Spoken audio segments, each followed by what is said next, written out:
There are two other concepts I just wanted to throw out there with your credit card. Um, in the last video, we ended by talking about cash advances, where you're able to take money, cash, out of an ATM, but instead of taking it out of your checking account, you're allowed to take it from your credit limit. Well, occasionally, as a credit card holder, you might receive in the mail a document that looks like this. Um, I like to call these convenience checks. I know I get them from my bank, not my bank, from my credit card company. I get them every other month, and they look like checks. So I just zoomed in on there. They're checks, except these are checks that are not tied to your bank account, but they are tied to your credit limit. They're tied to your credit card. And you can use these just like you would use a check. In some places, maybe where they accept checks, but they don't accept a credit card, you can basically put a charge on your credit card by writing a check. Here is the problem, though. All right.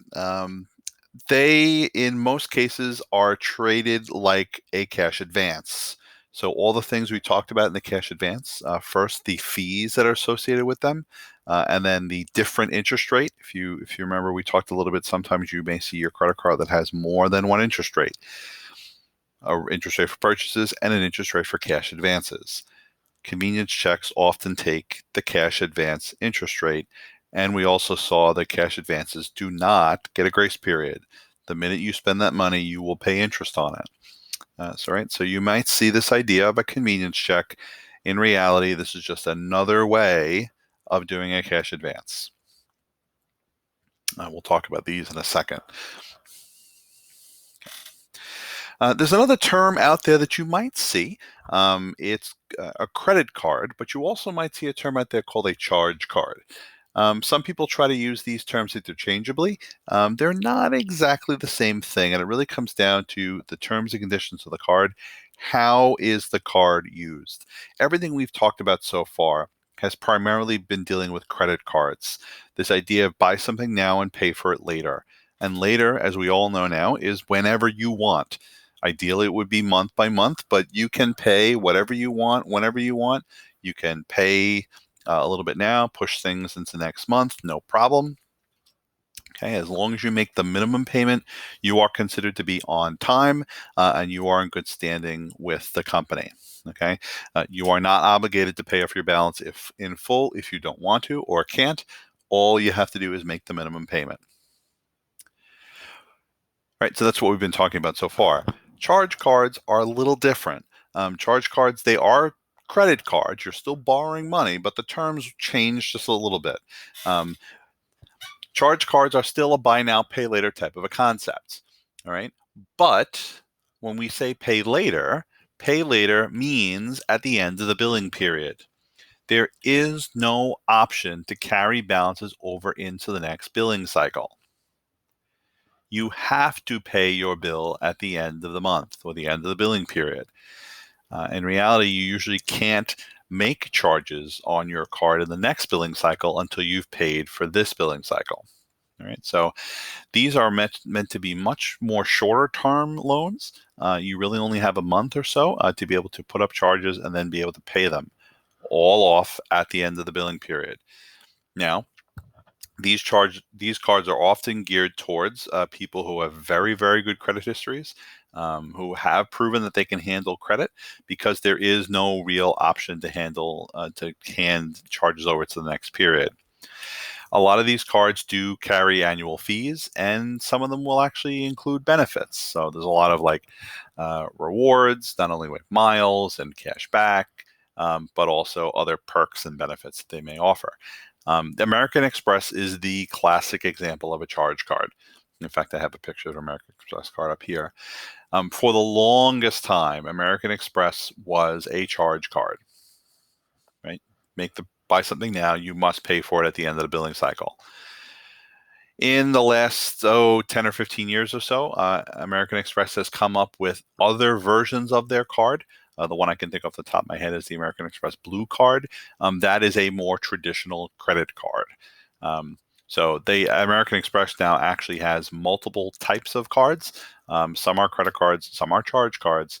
So just be aware of that. That with a charge card, later is always at the end of the billing period. You do not have an option to carry charges over. Okay. So by now, you would have taken a look at the cat sanity, cat insanity activity. And I think they do a really nice job in that game of trying to be an analogy for working with debt and paying off debt.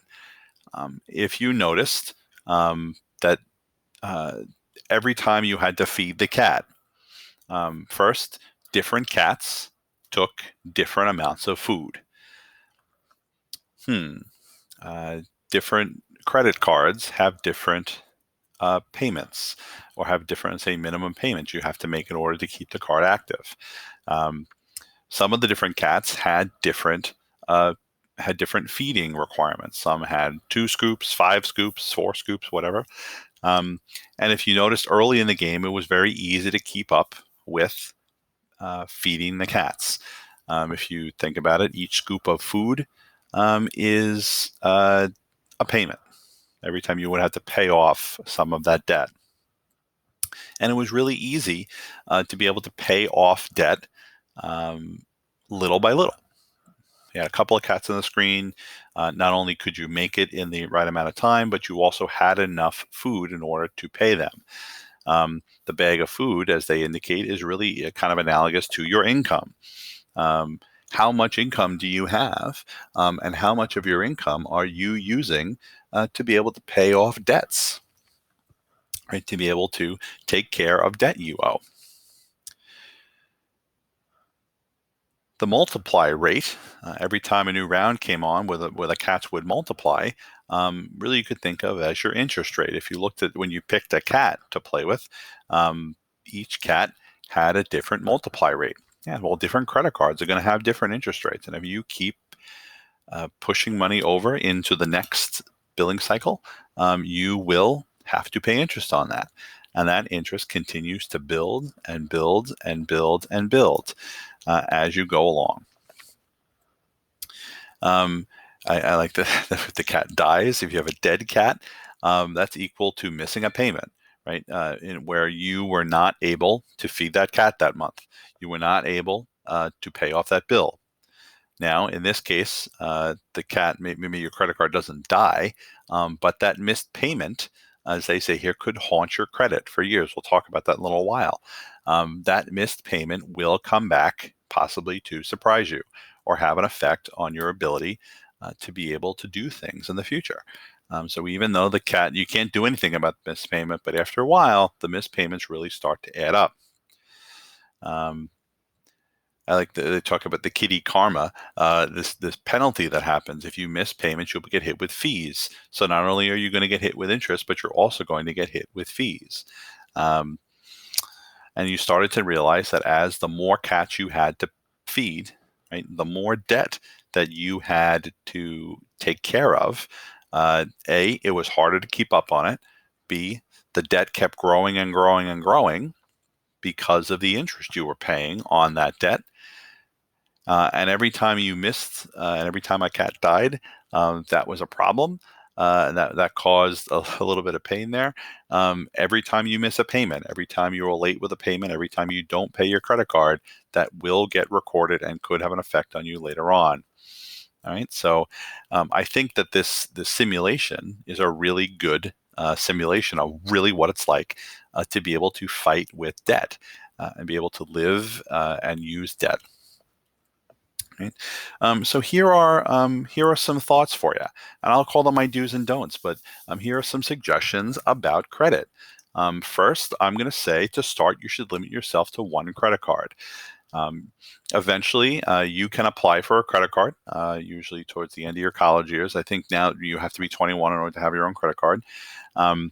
You can apply for one. We'll talk about that in a little while. Start with one, right? You have to get used to using credit. You have to establish a routine, and you have to establish good behavior and discipline with your credit. So just because when you turn 21, everyone and their brother is going to want to issue you a credit card. Stick with one. We'll do the right shopping. We'll find a good card, a good introductory card for you, and you can start to use that one card. And then later on, if you get really good at it and you make you have an income, you make some money, and if you want to have a second card or a third card or a 20th card, then go crazy. But to start, let's start with one card. If you remember nothing else from this unit, this is the one thing you should absolutely take away with this. If at any time you can, you should always have the approach of using your credit card that I am going to pay off my credit card bill in full at the end of every month. Always try to pay off your credit card bill in full every month. As we already talked about, if you're able to do that, first, the debt is not going to pile up. You can hopefully in a month keep your debt to be something manageable. Number two, you already know that we talked about this idea called a grace period. If you pay off your bill in full at the end of this month, let's say you pay your April bill and you pay it off entirely, all of the purchases you make in May do not get interest applied to them. So let me get this straight. I can basically take out a 30-day short-term loan and not have to pay money on it, not have to pay interest on it. If we go all the way back to when we talked about the rule of money says that if you use someone else's money, you have to pay for it. But in this case, you can use the credit card's money for a couple of weeks, 30 days, and as long as you pay them back, you don't have to pay them interest. In this case, you are violating the rule of money. That's fantastic. That's great. You've beat the system at that point. And here's the other really important thing. If for some reason you cannot pay off your entire credit card bill, or you choose not to pay off your credit card bill, I suppose that's fine. I am always going to recommend that you make more than the minimum monthly payment. Your monthly payment is only a few percentage points of your balance. In some cases, it's 1 or 2% of your balance. I can show you some simulations later on, but if all you're doing is chipping away at that balance, 1% at a time, $20 at a time, $30 at a time, every time you push a charge into next month, you're going to pay interest on it. And that interest gets piled on top of your already existing balance.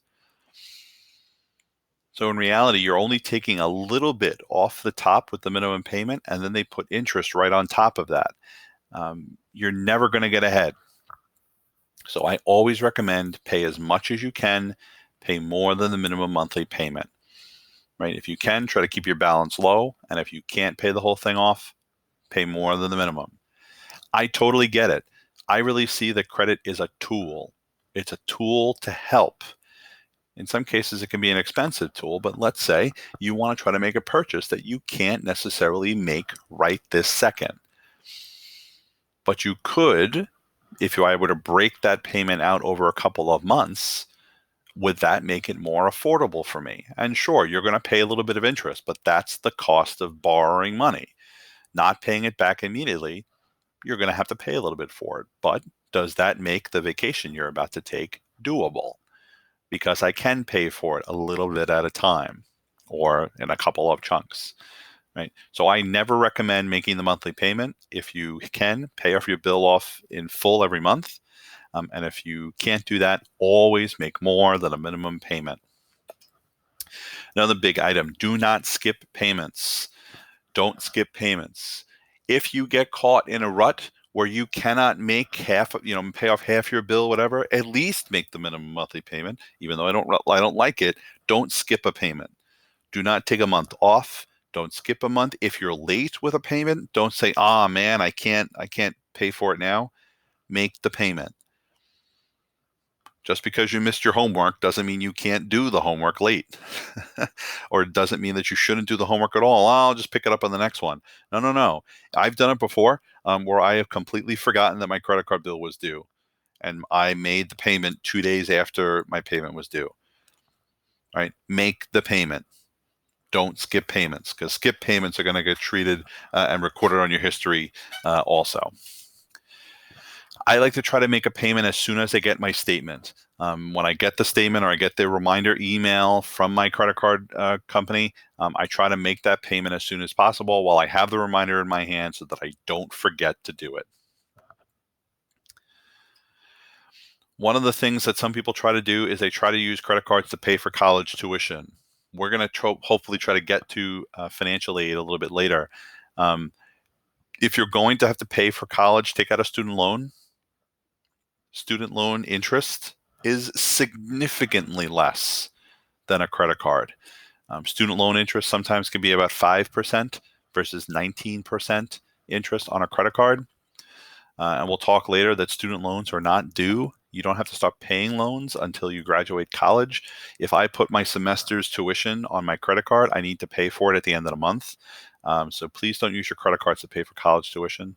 If you can't pay for it out of savings, you should do it with loans. That's going to be a better financial deal for you. Pay attention to your credit limit. It is really easy now to know where your credit limit is. There are apps, and I can show you some of that later on. There's an app for most major credit card companies now, and at any moment in time, you can get an update about where your credit limit is. There should never be a reason as to why you go over your credit limit. Never. It's very, very easy right now to be able to figure out what your credit limit is.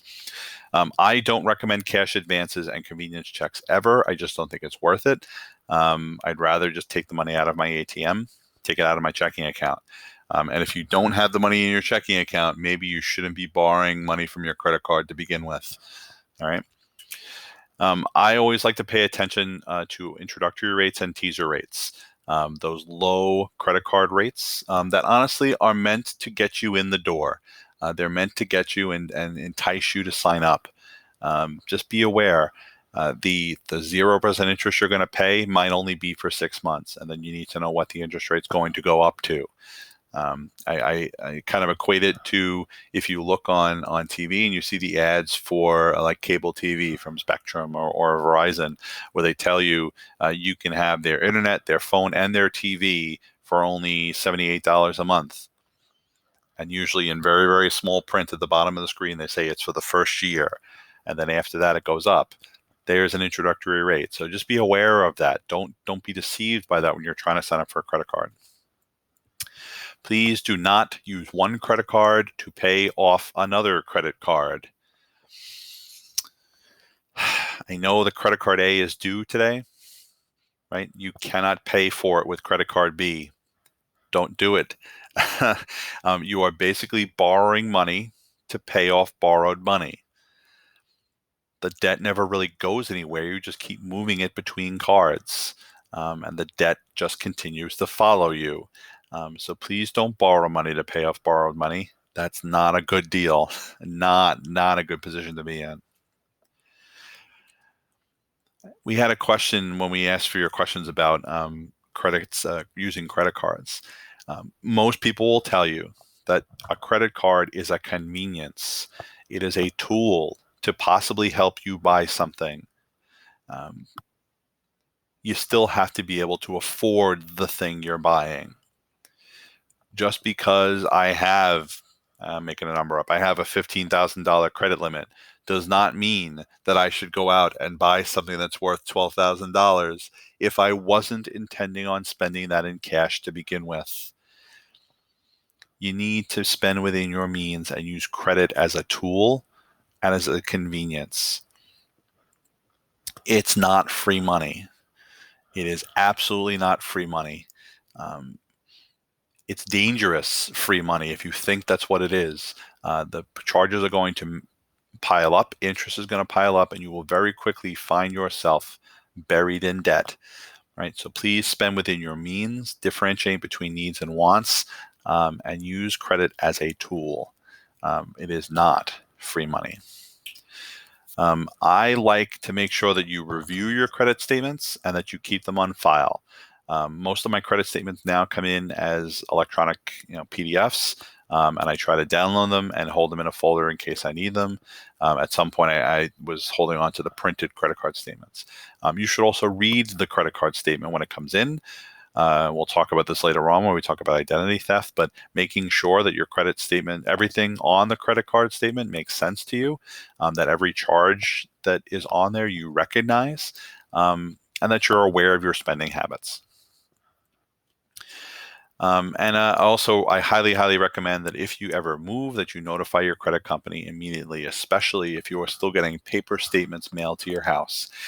Just because you move and the credit card company doesn't know it, let's say they send your statement to your old house and you haven't seen a credit statement from them in 4 months, no one cares. The credit card company does not care. You are still liable for all those charges you made. You still have to pay them off. So please notify your credit card company if you move. But hopefully, if you sign up for electronic statements, becomes more of a moot point at that point. All right. So big takeaway out of all these tips, big takeaway, really, honestly, is to use credit cards as a tool. Always shoot to pay off your credit card bill in full at the end of every month, if it's possible. And if you can't, always make more than the minimum payment. Do not ever settle for the minimum monthly payment.